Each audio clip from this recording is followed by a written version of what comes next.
எல்லோரும் எப்படி இருக்கீங்க? நல்லா இருக்கீங்களா? இன்னைக்கு வந்து பார்த்தீங்கன்னா ரொம்ப டேஸ்டான நல்ல சாஃப்டான குட்டீஸ் முதற்கொண்டு பெரியவங்க வரைக்கும் எல்லாத்துக்குமே பிடிச்ச ரவா லட்டு தான் செய்ய போகிறேன். வீடியோ வந்து டேஸ்ட்டாக ரொம்பவே பர்ஃபெக்டாக அந்த ரவா லட்டு இருக்கும்.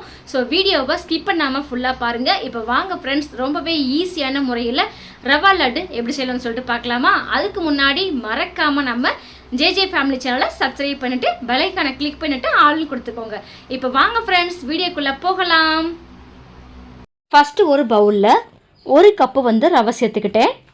வறுத்த ரவை இல்லை வறுக்காத ரவை எதுனாலும் வந்து எடுத்துக்கோங்க. இப்போது நம்ம எடுத்த அதே கப்பால் அரை கப்பு நான் வந்து தேங்காய் துருவல் வந்து சேர்த்துருக்கேன். அரை கப்பு தேங்காய் துருவல் இல்லை ஒரு கப்பு தேங்காய் துருவல் கூட சேர்த்துக்கோங்க. இப்போது இந்த ரவையும் இந்த தேங்காய் துருவல் நல்லா வந்து கலந்து கொடுத்துட்டு நல்லா இந்த மாதிரி அமுத்தி விட்டுட்டு ஒரு மூடி போட்டு வச்சிடுறேன். குறைஞ்சது பார்த்திங்கன்னா ஒரு அரை மணி நேரம் இல்லை ஒரு மணி நேரமாவது கம்ப்ளீட்டாக வந்து இருக்கணும். அப்போ தான் நம்மளுக்கு நல்லா அந்த ரவையும் தேங்காயும் ஊறி வரும்போது ரவா லட்டு ரொம்பவே சாஃப்டாக டேஸ்ட்டாக இருக்கும். இப்போ நான் வந்து பார்த்திங்கன்னா ஒரு 1 ஹவர் கழித்து ஓப்பன் பண்ணி காட்டுறேன். நல்லா இந்த ரவையும் தேங்காயும் நல்லா கலந்து லைட்டாக வந்து சாஃப்டாக நல்லா ஊறி வந்திருக்கு. இப்போது நான் ஒரு பேனில் ஒரு 3 ஸ்பூன் அளவுக்கு நெய் சேர்த்துக்கிட்டேன். நெய் வந்து உங்களுக்கு எவ்வளவு தேவையோ கூட்டி குறைச்சி சேர்த்துக்கோங்க. இப்போ நான் வந்து முந்திரி பருப்பு வந்து சேர்த்துக்கிட்டேன்.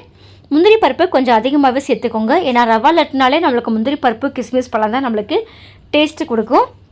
நான் வந்து இப்போ கிஸ்மிஸ் பழத்தையும் சேர்த்துட்டு நல்லா வந்து அந்தளவுக்கு ஃப்ரை பண்ணி எடுத்து வச்சுக்கிட்டேன். இப்போது அதே நெய்யில் நம்ம மிக்ஸ் பண்ணி வச்சுருக்கோம் பார்த்திங்களா, ரவையும் தேங்காயும், அதை நான் வந்து சேர்த்துட்டு நல்லா ஹை ஃப்ளேமில் வச்சு ஒரு 3 நிமிஷம் நல்லா வந்து கைவிடாமல் நல்லா கிளறி விட்டுட்டே இருங்க.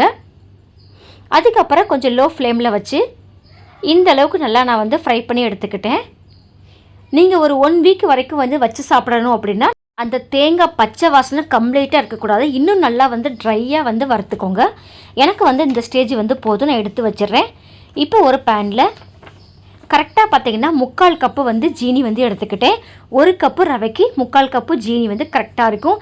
இன்னும் ஸ்வீட்டாக வேணும் அப்படின்னா நீங்கள் 1 கப்பு சேர்த்துக்கோங்க.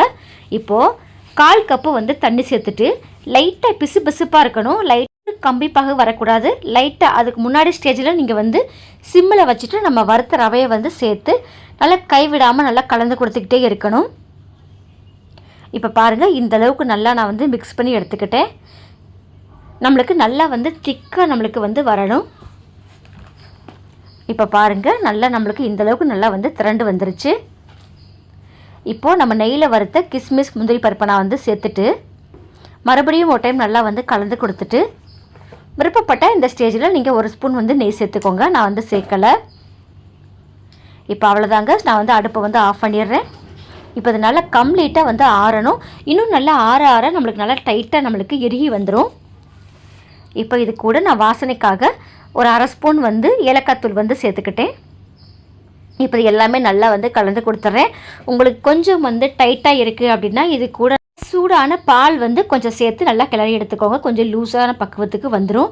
இல்லை ரொம்ப நம்மளுக்கு லூஸாக இருக்குது அப்படின்னா இது கூட நீ கொஞ்சம் பார்த்திங்கன்னா கொஞ்சம் பொட்டுக்கடலை மாவு கூட சேர்த்துக்கோங்க. நல்லா டைட் ஆயிரும். இப்போ பாருங்கள், நான் வந்து கையில் வந்து நான் கொஞ்சமாக நெய் அப்ளை பண்ணிவிட்டு இந்தளவுக்கு நான் வந்து லட்டாக வந்து பிடிச்சி எடுத்துக்கிறேன். இப்போ நான் எல்லா லட்டுமே நான் வந்து பிடிச்சிட்டு காட்டுறேன் பாருங்கள். ரவா லட்டு எப்போயும் ஒரே மாதிரி செய்யாமல் இந்த மாதிரி கொஞ்சம் வித்தியாசமாக நீங்கள் ட்ரை பண்ணி பாருங்கள். வேறு லெவலில் இருக்கும் ஃப்ரெண்ட்ஸ். மறக்காமல் இந்த தீபாவளிக்கு இந்த ரவா லட்டை நீங்கள் செஞ்சு பாருங்கள். அவ்வளோதான் ஃப்ரெண்ட்ஸ், ரொம்ப ஈஸியான நல்ல பெர்ஃபெக்டான ரவா லட்டு ரெடி ஆயிடுச்சு.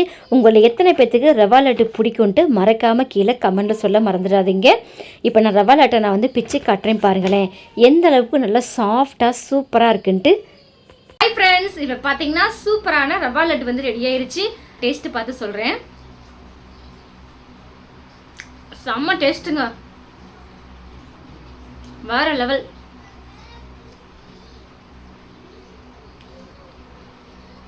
ஓகே ஃப்ரெண்ட்ஸ், மறக்காமல் இந்த ரவா லட்டை நீங்கள் செஞ்சு பார்த்துட்டு கீழே கமெண்ட்டில் சொல்லுங்கள்.